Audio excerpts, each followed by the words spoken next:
So it's been a very busy summer at Old Trafford, and as you could see, Bruno Fernandez has left Old Trafford. He has signed for PSG for £126 million. They offered 80. I said I wanted 102. He wasn't happy that I finally rejected the deal, and then they came back with 102 plus another 20.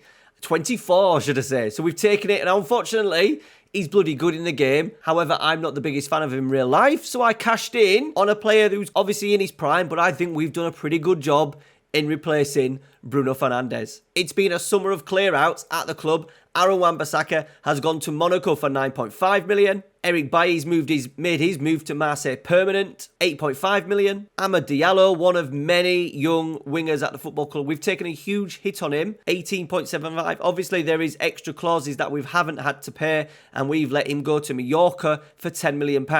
Alex Telles has gone on loan to Aston Villa, joining permanently at the end of the season. We're getting back about £7.8 million, including future fees, mandatory fee, and loan fees. Axel Tuanzebe has gone to Lyon for 2.6 million. He only had 12 months left on his deal. And Brandon Williams, we decided to cash in as well, 6.25 million. So those were the players sold. We also let Phil Jones go on a free transfer. He's managed to find himself at Basel. David De Gea has gone to Russia. Fred has gone back to Brazil. And Cristiano Ronaldo is still available on a free transfer. Wow. After netting 54 goals for us last season, he is wanted by Inter and West Ham. That would be an interesting move. Do we bring him back? Do we try and re-sign him? Let me know down in the comments. Now, the original budget was 98 million. We've also sold around 160 million pounds worth of players. So it gave us a nice little chunk of cash to go with ahead of season 2. And let's go and see who we have brought in at Old Trafford.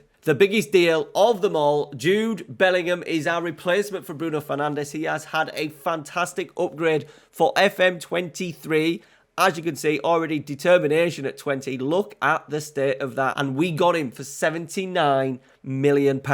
Now, we said we needed a new number 1, and we have brought in Alban Lafont from Nantes for £30 million. Costa has gone to Newcastle United from Porto, 36 million. However, I like the look of him, 6'4", good physicals, which is not that important for a goalkeeper, but he does have a stamina of 15. David De Gea's was pretty shocking. David De Gea's passing was 5. We've upgraded that to 12. Aerial reach, command of area, communication, all very good. Nothing that worries me in there. He will be a fantastic pickup. And as I said, for £13 million, I think is an absolute bargain. We wanted a new right back, and we have got one in. Someone who is ready to be our starting right back, only 22 years old, and it is Vanderson. He cost a total of £35 million, spread over about 3 years, with a good chunk free of about 20 million. And I think we're paying 5 over the next 3 years. He's come in, tremendous crosser of the ball, but decent tackling, decent physicals as well. Height 5'11", all round, solid right back. He's going to be our number 1 right back, so that means Diogo Dalot will have to settle for a place on the bench. We wanted cover at centre-half, and we've brought in Nikola Milenkovic. It was a cheap deal. I think he's destined for a move somewhere. I imagine the Premier League at some point. £29.5 million for the big Serbian. Tremendous defending attributes, heading, marking, tackling. Also pretty good on the ball. Pace 14, considering he's 6'5", is pretty impressive for a defender. Really superb. No doubt going to be a fantastic addition. However, is likely to be one of our squad players this season. Moving on to that 4th position, as I said, we wanted a goalkeeper, right back, centre-half, and a centre-forward. Centre-forwards proved a little bit of a problem. My first 3 targets were Harry Kane, who was not for sale. Victor Osimhen, once again, not for sale. He's had a superb start to the season. Those 2 goals in the Continental were against us in the European Super Cup. And now, as you can see, his value is estimated between 164 and 183 million. My third choice was Dusan Vlahovic, a player that I would absolutely love to see at Old Trafford. However, he just signed a new deal with the old lady, so he was not going to come to Old Trafford either. Didn't even want to talk, and I was prepared to spend big. So those were the 3 choices. So we ended up getting my 4th choice. Welcome to Old Trafford, Ivan Toney. We got him at a decent deal, £42 million. He had a decent season at Brentford last year, 15 Premier League goals in 38. But as you can see, he has made an awesome start to the season. 4 league goals in 2 appearances. Now, those were the summer signings, but I just thought we needed something a little bit special. That number 10 role, no Bruno Fernandes. Donny van de Beek's not great. Sabitzer can't do it. Jude Bellingham's better in a deeper role. We're playing him as a register. So I decided to go all out and try and find a new number 10. And we've gone for Paulo Dybala. 17.25 million. That is a release clause in the game. Yes, he actually came injured, but 108 grand a week, that is not too bad. With our wages now being only at 203 million pounds, so we've had a really good summer getting some of those big earners, David De Gea, Bruno Fernandez and Cristiano Ronaldo off the books.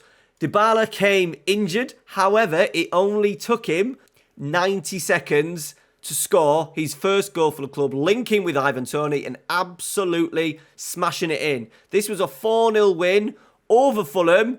Rashford started really well. There is Ivan Toney. How many goals is he going to score with his head this season? Van der Sar involved. Jude Bellingham playing as the register, finding Casemiro. Rashford sneaking in and chesting it in to make it 3. And we soon made it 4 on 25 minutes. Rashford combining with Toney again. A little bit of luck, but we'll take it. Ivan Toney scoring a brace. We also started the Premier League season with a 3-1 win against Spurs. This is a lovely team goal. Well combined. Eriksen currently playing there as a shadow striker, getting into the penalty area.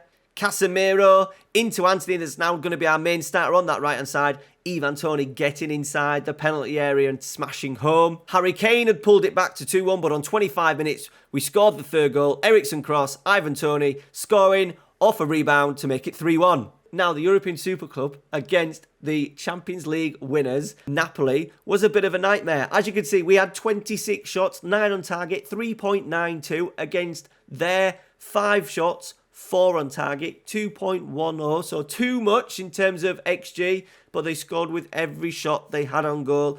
Osimhen getting 2. We did have Marcus Rashford scoring a couple. He's made a fantastic start to the season, expecting him to hit 30 goals this season. And we're back in the Champions League. We are in pot 1 because we were Europa League champions. We are in Group D, second seed, City, Barca, Juve, Inter, Atletico Madrid, Dortmund, Arsenal and Villarreal. Villarreal for us. I'll take that. Third seeds, Porto, Dynamo Zagreb, Benfica, Lyon, Leipzig, Red Star, Rangers and Milan. Benfica, not ideal, but we'll take it. Possible fourth seeds, Olympiacos, Copenhagen, Galatasaray, Monaco and Freiburg. Come on, we want Gala.